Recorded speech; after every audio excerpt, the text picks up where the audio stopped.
Yo, what's up mga master? For today's video, babiyahe nga pala tayo papuntang Angeles, Pampanga. Gamit nga pala natin tong Click 160 natin.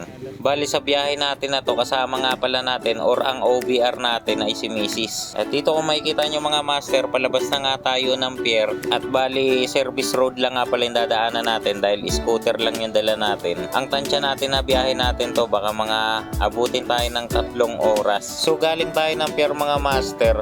Bali dito na tayo sumorket nga pala sa Malabon. Ito talaga yung mas madaling daanan or pinakamaiksi na shortcut na pwede mong daanan kapag galing ka ng pier ng Maynila. Galing tayo ng pier at papasok lang tayo ng Tugatog at ang labasan natin na ito is dito nga pala sa may Valenzuela, sa may Malinta, at dire-diretso yan master sa MacArthur Highway. Bali diretsohin nyo lang tong kalsada na to at pag may nakita kayong ganitong traffic, ibig sabihin niya na nasa palengke na kayo at ang dulong-dulo niyan may makikita kayong 7-Eleven bandang kanto at katapat niya is Jollibee, stoplight. Paglabas niyo ang kalsada na yan na yung MacArthur Highway.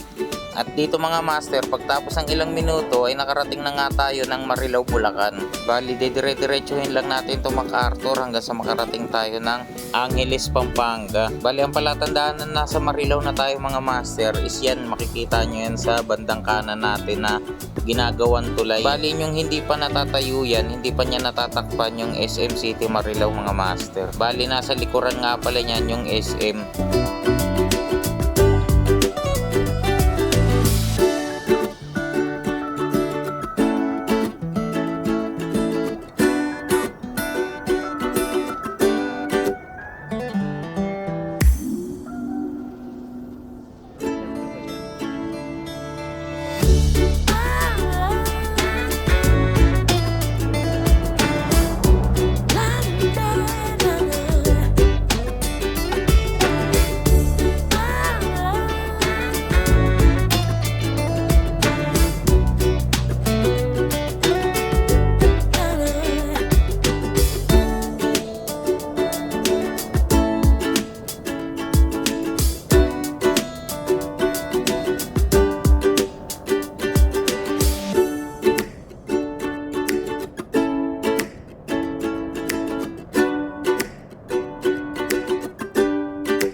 Medyo matraffic nga pala sa gawing to mga master dahil nga service road yung dinaanan natin at lalo na tanghali na tayo lumabas or umalis kaya inabutan talaga natin yung traffic. Pero kadalasan traffic talaga dito dahil palengke to at sa unahan yan mga master is meron dyang stoplight na nagkukos ng matinding traffic talaga. At dahil nakamotor tayo, mas malaki talaga advantage natin sa mga naka 4 wheels dahil pwede tayong sumingit-singit. At syempre kapag sumisingit tayo dahil dalawa lang ang gulong natin, kailangan doble ingat pa rin tayo mga master. Dahil yun naman talaga ang pinakamahalaga kahit anong sasakyan, yung dala-dala mo.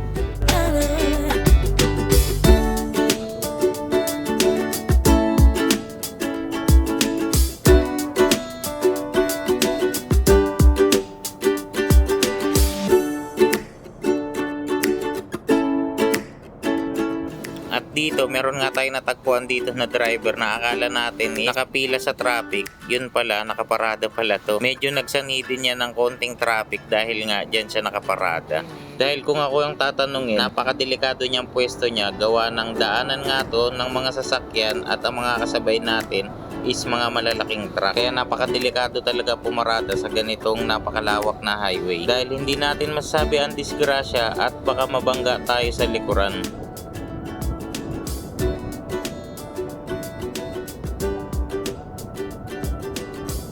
At pagkatapos ng ilang sandali mga master, nakarating na din tayo ng Giginto, Bulacan. Bali ang palatandaan ko nga pala na nandito na kami sa Giginto, Bulacan is ito nga yung kanilang palengke. Medyo malaki nga pala yung palengke dito mga master at kabilaan yan. At syempre palengke nga itong dadaanan natin, kaya asahan na din natin dito ang panakanakang traffic dahil alam nyo naman kapag palengke is busy na lugar, di ba? At medyo tinanghali na nga tayo ng gising, kaya tanghali na nga din tayo nakaalis. Mas maigi talaga kung madilim pa lang ay aalis na tayo para hindi talaga tayo makaranas ng ganitong traffic. At syempre iwas na din tayo sa init at tindi ng sikat ng araw. Dahil nakamotor lang tayo, yun talaga yung pinakakalaban natin sa biyahe. Init ng araw at syempre yung alikabok din sa kalsada.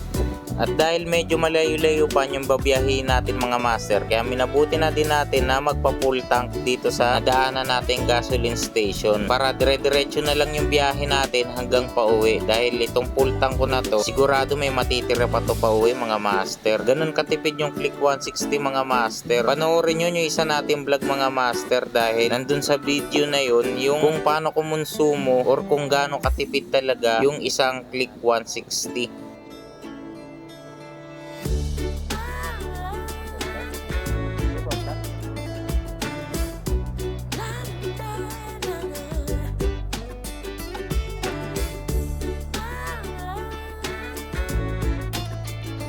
At tamang-tama paglabas natin ng gasolinan mga master, ganito na nga yung tumambad sa atin, traffic na naman. Pinatagusan lang tayo ng motoran, may mga motoran.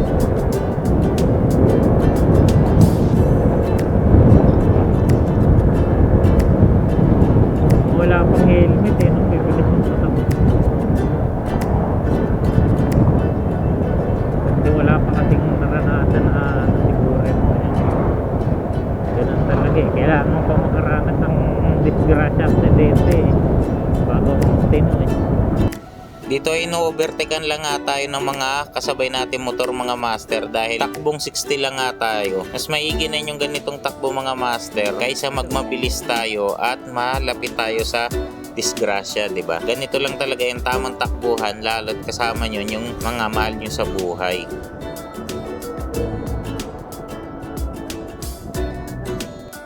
At dito'y nakarating na nga tayo ng Pampanga mga master at nakuha na din natin yung dalawang aso na ibinigay nga pala sa atin. Bali Goberian breed nga pala yan mga master. Ang nanay niya is Golden Retriever at ang tatay niya is Siberian Husky.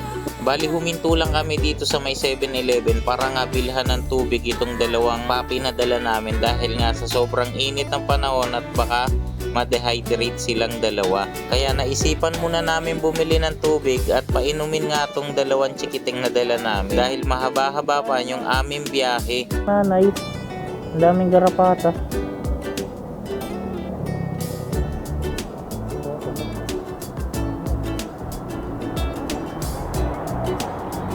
Hingal eh.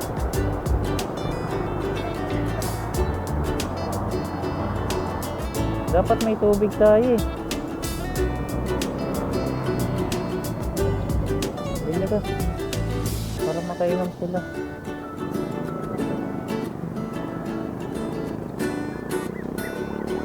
Iyak na.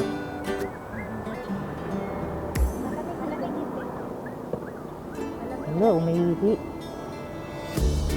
Uy!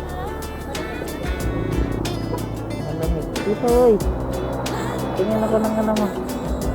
Tingin. Tingin.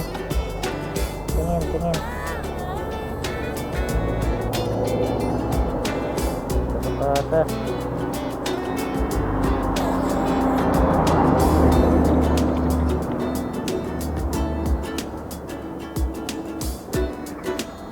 lumabas. Bilisan mo.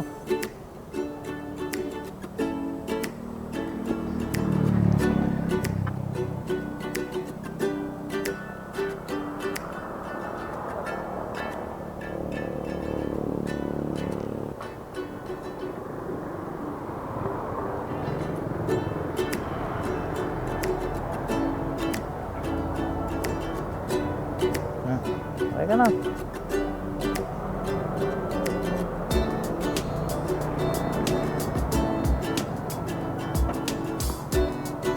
Okay na?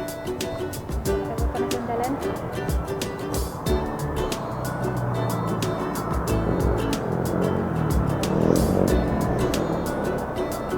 Last na lang. Palit. Tapos kalumpit na. Nakaupo ka sa yung ano mo?